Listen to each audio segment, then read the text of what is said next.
All right, so I've made a few changes I just want to go over. Um, Basically, this thing is such a significant load that I can't plug it into just one battery. So I had this installed, which basically splices a DC to DC converter into the output of the battery instead of using the battery's charger. So I'm not going to use it all the time. I'm going to leave it unplugged unless I'm on busy roads or yeah, that's pretty much it. I'm not going to use it all the time if I'm on back roads, um, or I'll leave it plugged in and leave it off so I can push a button and energize it. But it's a significant draw on the battery system. It's almost 5 amps at 5 volts, so that's a pretty big load. I'm sorry, 3.5 amps at 5 volts. Um, so I was concerned about the inputs here being transmitters. So I have a ferrite there, but I'm also concerned, and I don't know if a DC to DC, I know an AC to DC converter is going to be a transmitter, and I'm assuming a DC to DC step down transformer is going to be a transmitter as well. So I have another ferrite between that and the battery connections to protect any pulsation that might come out of this from backfeeding into my battery.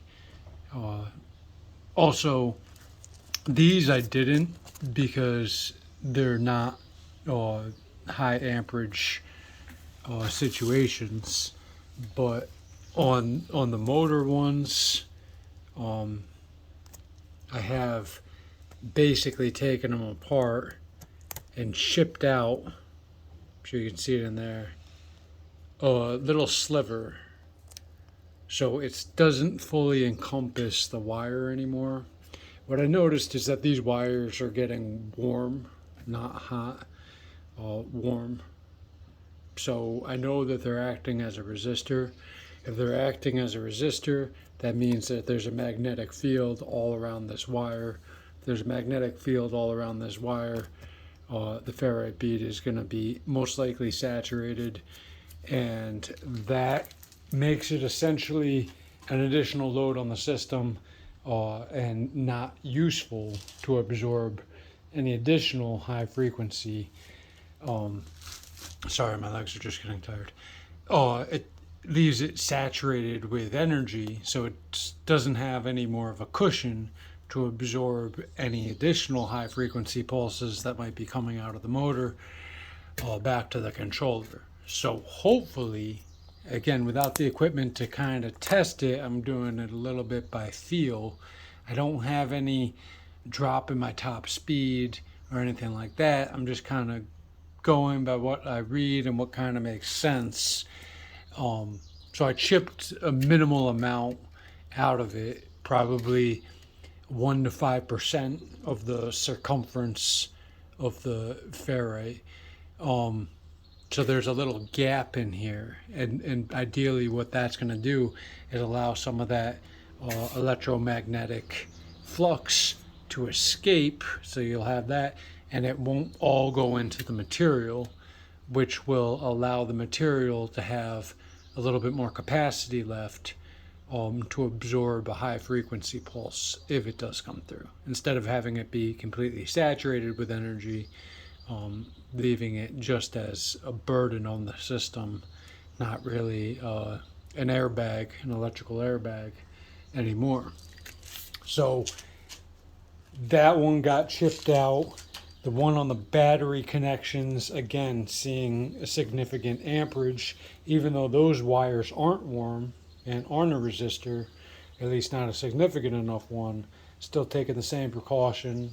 I know it's DC, not AC, but still treating the high amperage wires with a little bit more respect. And the one on my back lead too, same thing. Oh, sorry, it's not by the motor hub anymore. I made that change. So that one got shipped out as well. So really the changes are not running the camera system 24/7 because of the power draw.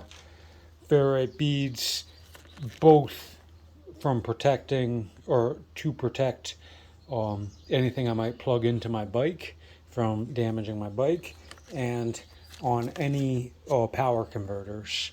So anything that's changing the voltage of the system is going to get a ferrite bead, including the throttle, which is likely varying the voltage, just because things that chop up the voltage tend to uh, cause a little bit of a feedback. And that's pretty much it. Still happy with it. Still waiting for the new upgraded bike, but that's where I'm at with the uh, voltage regulation changes.